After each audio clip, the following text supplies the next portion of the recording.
अगर आप दिल्ली में किसी भी कांग्रेस प्रत्याशी से सवाल करेंगे तो उनके जवाब में एक लाइन जरूर रहती है कि इस बार हम किंग मेकर की भूमिका निभाएंगे।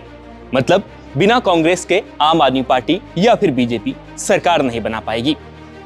लेकिन कांग्रेस ने ऐसा चुनाव की घोषणा से पहले नहीं सोचा था। वह तो 70 के 70 सीटों पर चुनाव लड़कर पुरानी चाल में चल रही थी। लेकिन जैसे ही वोटिंग के 15 दिन बचे यानी दिन करीब आए तो कांग्रेस ने रणनीति में एक बहुत बड़ा बदलाव किया और प्लान बनाया कि अब उन्हीं सीटों पर मेहनत किया जाए जहां से जीत की थोड़ी बहुत उम्मीद है।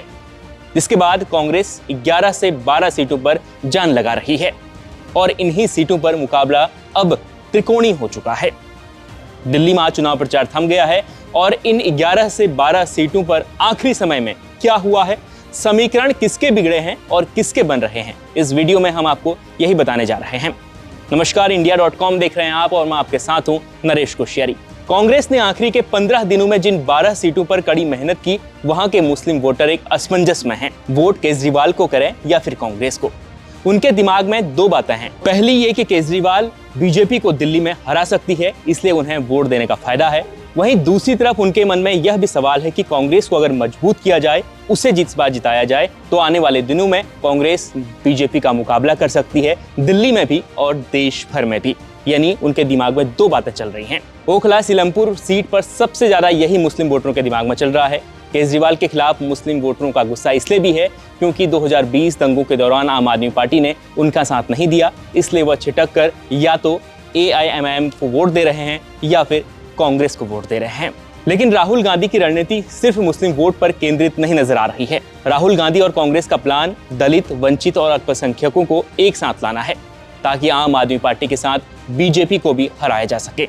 राहुल गांधी ने सीलमपुर से अपने चुनावी कैंपेनिंग की शुरुआत की थी। नॉर्थ दिल्ली की सीट पर करीब 57% मुस्लिम वोटर हैं जो आम आदमी पार्टी से छिटक सकते हैं।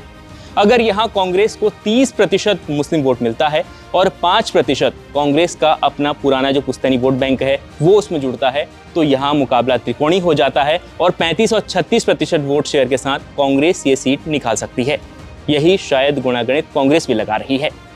इसी तरह मटिया महल में 60% मुस्लिम वोटर हैं, बलीमरान ओखला में 50% से ज्यादा मुस्लिम वोटर हैं, चांदनी चौक में 30% के करीब मुस्लिम वोटर हैं और इन सभी सीटों पर कांग्रेस और आम आदमी पार्टी और बीजेपी के बीच में त्रिकोणीय मुकाबला हो चुका है। लेकिन कांग्रेस के सामने एक बड़ी समस्या और है। अभी तक जो भी सर्वे दिल्ली चुनाव को लेकर जारी हुए हैं उसमें किसी ने भी कांग्रेस को 1-2 सीट से ज्यादा नहीं दिया है। यानी मैं आपको बता दूं, C voter, JVC exit poll, फॉलोअर सट्टा बाजार या मैट्रिक्स ने जो भी अभी ओपिनियन पोल अभी जारी किए हैं उसमें कांग्रेस ज्यादा कुछ कमाल नहीं कर पा रही है। लेकिन कांग्रेस कमाल तब करेगी जब ये मुस्लिम वोट आपसे छिटक कर कांग्रेस की झोली में जाएगा। यानी इस बार गेम चेंजर हैं दिल्ली के मुस्लिम वोटर। आज चुनाव प्रचार खत्म हो गया है, 5 को वोटिंग होगी और 8 फरवरी को नतीजे आएंगे और हम आपको सभी गुणागणित इस बीच बताते रहेंगे। लगातार हमारे साथ इसी तरह की पॉलिटिकल खबरों के साथ जुड़े रहिए, देखते रहिए India.com।